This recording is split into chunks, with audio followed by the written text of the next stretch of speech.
అందరికీ ఉగాది శుభాకాంక్షలు. మీ పిఎస్ నాయుడు. ఈరోజు సాంప్రదాయకంగా చేపల పులుసు వండాలనుకుంటున్నాను. ముఖ్యంగా నా ఫామ్ హౌస్లో కట్టెల పొయ్యి మీద నెల్లూరు చేపల పులుసు అనే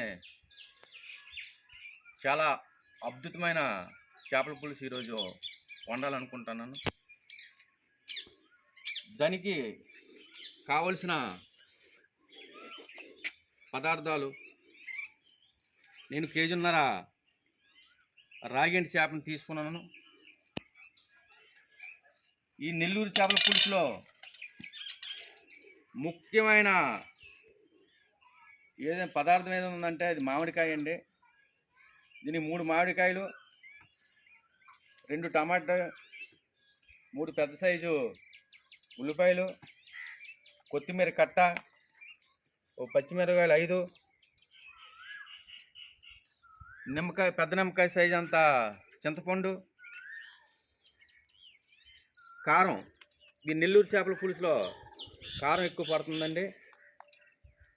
కారం తర్వాత సాల్ట్ వేయకూడదు, గల్లుప్పు మాత్రం వేయాలి. గల్లుప్పు వేస్తే దానికి టేస్ట్ అద్భుతంగా ఉంటుంది.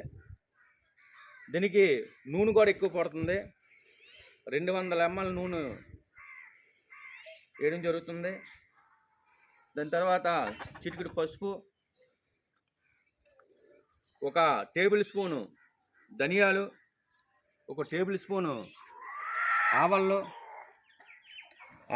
అర స్పూన్ మెంతులు, జీలకర్ర 1 టేబుల్ స్పూను, చిన్న అల్లం ముక్క, వెల్లుల్లిపాయలు. దీనికి కావాల్సిన పదార్థాలు. అయితే ఇంకో ముఖ్యంగా కరివేపాకు ఉండాలండి. మన దగ్గర లైవ్ కరివేపాకు ఉంది కాబట్టి మనకి ఇబ్బంది ఏం లేదు. ఈ కరివేపాకు ఎంత కరివేపాకు వేస్తే అంత బాగుంటుంది. మన దగ్గర మామిడి చెట్లు ఉన్నాయి. ఇది పండూరు మామిడి. మనకి పులుపు మామిడికాయ కావాలి. ఇది పండూరు మామిడి, కొత్తపిల్లి కొబ్బరి ఈ మామిడి చెట్టు అండి. ఇంకా చిన్న చెట్లు పూతకు రాలేదు కాబట్టి మనం పుల్ల మామిడికాయలు వాడడం జరిగింది. పాత పద్ధతిలో నెల్లూరు చేపల పులుసు చేద్దామండి. మొత్తం ఈ ముక్కలన్నీ ఇందులో వేసేద్దాం. వేసిన తర్వాత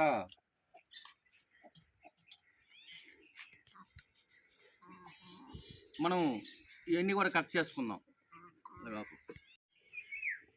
ఈ ఉల్లిపాయలు మాత్రం పెద్ద సైజు ముక్కలు కొయ్యాలి. టమాటో కూడా పెద్ద సైజు ఉండాలి. ఈ మామిడికాయ కూడా పెద్ద ముక్కలు ఉంటే పులుసులో కరెక్ట్ ఉంటాయి. ఇవి కరివేపాకు వేస్తానండి. కరివేపాకు తర్వాత ఈ పచ్చిమిరకాయలు మాత్రం కొయ్యకూడదు, ఇరిపీసి ముక్కలా పేస్తే దాని టేస్ట్ వేరేగా ఉంటుంది. ఈ మామిడికాయల ముక్కలు, టమాటా ముక్కలు, ఉల్లిపాయ ముక్కలు వేసి ఇప్పుడు తగినంత ఉప్పు, చాలా తర్వాత వేసుకుందామండి. కారం మాత్రం ముందుగా చెప్పాను ఎక్కువ పడుతుందని. కారం మాత్రం ఎక్కువ వేయాలండి. ఎందుకంటే ఈ పులుసు సాయంత్రం కానీ రేపు కానీ తింటే ఎక్సలెంట్గా ఉంటుంది. ఇక నూనె కూడా ఎక్కువ పడుతుందండి. ఇక నూనె కూడా వేయడం జరుగుతుంది.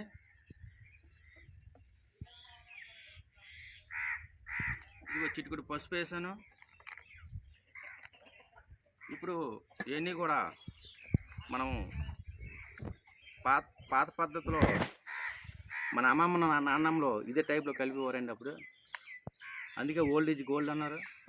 ఆ గోల్డ్ లాగా ఈరోజు నేను ఈ నెల్లూరు చేపల పులుసు తయారు చేయాలనుకుంటున్నాను.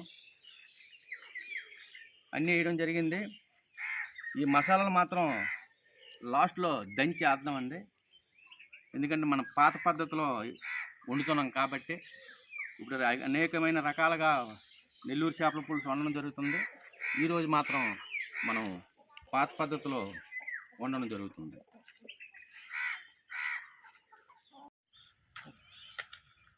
ఈరోజు కట్టెల పొయ్యి వెలిగించడం జరుగుతుంది. ఇది స్పెషల్ ఏంటంటే ఈరోజు కట్టెల మీద ఉందామండి. ఎందుకంటే మా ఫామ్ హౌస్లో కర్రలకు కరువు లేదు. అలాగే ఏ ఐటమ్స్కి కూడా ఇక్కడ అన్ని రకాలుగా అక్కడ అన్నీ ఉంటాయి. మనం కట్టెల పొయ్యి వెలగడం జరిగింది. దాని మీద మనం కళాయితో మనం కలిపిన ఐటమ్స్ చేపలు అన్నీ కూడా ఇక్కడ పెట్టడం జరుగుతుంది. పొయ్యి కరెక్ట్గా ఉందండి, పొయ్యికి ఇబ్బంది ఏం లేదు. ఇది చక్కగా మన పుట్టుగా కర్రల పొయ్యి కూడా మనం ముందుగా నానబెట్టినటువంటి చింతపండుని వేయడం జరుగుతుంది.